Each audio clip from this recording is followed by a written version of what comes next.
नमस्कार दोस्तों, मैं आपका दोस्त जेएम कुशवाहा। स्वागत है आपके अपने YouTube channel unlimited visions classes में। चलिए आज एक बार फिर से पारिस्थितिकी तंत्र का हम लोग अध्ययन करेंगे। जैसा कि तंत्र का मतलब होता है जाल या सिस्टम, ठीक है। और पारिस्थितिकी का मतलब होता है इको। तो इकोसिस्टम, इंग्लिश में इसको क्या कहते हैं? इकोसिस्टम। इकोसिस्टम का हम अध्ययन करेंगे। इकोसिस्टम कहाँ कहाँ और कितने प्रकार का होता है, जैसा कि प्राकृतिक पारितंत्र नेचुरल इकोसिस्टम, कृत्रिम मानव निर्मित पारितंत्र या फिर आर्टिफिशियल। यहाँ पर जो प्राकृतिक पारितंत्र होता है वो घास का मैदान होता है, वन और जंगल होते हैं, नदियाँ, झील, सागर। और कृत्रिम जो पारितंत्र होता है वो होता है आपका पार्क। जैसे पार्क खुद इंसान बनाता है, बगीचा, धान का खेत। अब देखो यहाँ पर धान के खेत के बारे में कई बार वर्णन हो रहा है, तो धान का खेत मोस्ट इंपॉर्टेंट है, ज्यादातर लोगों को ये पता नहीं होता है। कृत्रिम झील, नहर, तालाब या फिर डैम या फिर एक्वेरियम, ठीक है, ये सब कृत्रिम में आते हैं। प्राकृतिक पारितंत्र के अंतर्गत क्या क्या आता है? स्थलीय पारिस्थितिकी तंत्र और जलीय पारिस्थितिकी तंत्र, दोनों इसी के अंतर्गत आते हैं। स्थलीय में कौन होता है? घास का मैदान जैसे स्थल में होता है, वन होते हैं स्थल में होता है, जंगल होता है स्थल में होता है, नदियां जो हैं वो भी ये जली हैं, नदियां जल के अंतर्गत आती हैं, तालाब, झील व सागर, समुद्र सब जल के अंतर्गत आते हैं। पारिस्थितिकी तंत्र समुद्र, महासागर ये जल्दी बनते और बिगड़ते नहीं, इसलिए इनको स्थायी माना जाता है। जो जिसे सिस्टम बन जाता है वो बना रहता है। खाद्य श्रृंखला में ऊर्जा का प्रवाह, खाद्य श्रृंखला में ऊर्जा का प्रवाह, तो यहाँ पर खाद्य श्रृंखला में ऊर्जा का प्रवाह एक दिशा में होता है। खाद्य जाल में, अब देखो समझना, खाद्य श्रृंखला और जाल दोनों अलग अलग हैं। ऊर्जा का प्रवाह बहुदिशी, कई दिशाओं से होता है। इसके बाद में खाद्य श्रृंखला, ये भी समझना जरूरी कि खाद्य श्रृंखला क्या होती है। तो खाद्य श्रृंखला, खाने की श्रृंखला, कौन किसको कैसे खाता है, कौन किस पर डिपेंड होता है। तो घास स्थलीय पारिस्थितिकी तंत्र और जलीय पारिस्थितिकी तंत्र, मतलब स्थल वाला जो है, जो घास पे डिपेंडेंट होता है उसकी बात करेंगे, और जो जल के अंतर होता है उसकी बात करेंगे।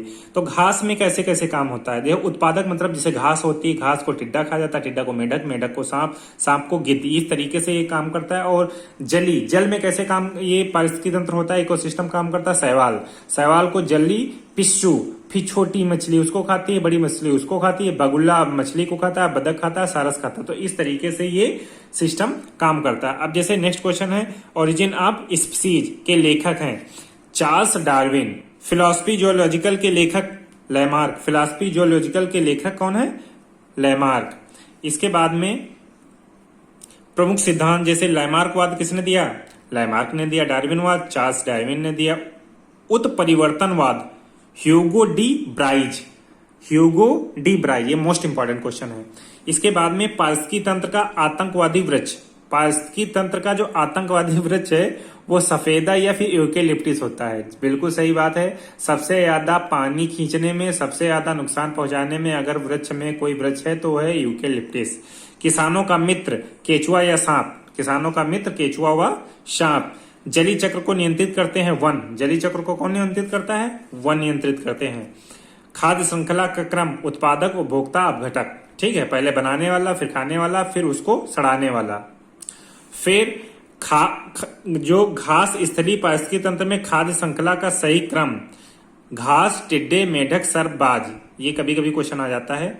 फिर इसके बाद में आगे आप देख लीजिए, सभी पारिस्थितिकी तंत्रों में ऊर्जा का पिरामिड सदैव होता है। ऊर्जा का पिरामिड कैसा होता है? हमेशा सीधा होता है। कैसा होता है? सीधा होता है।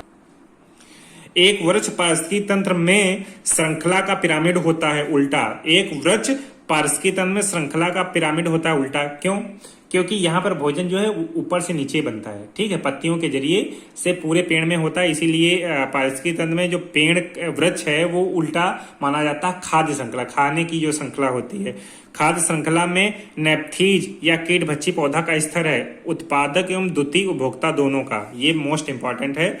उत्पादक मतलब उत्पादक जो वृक्ष होते हैं उत्पादक भी होते हैं, लेकिन कीटों को खा भी जाता है, कीटों को खा भी जाता है, इसलिए ये द्वितीय उपभोक्ता भी है।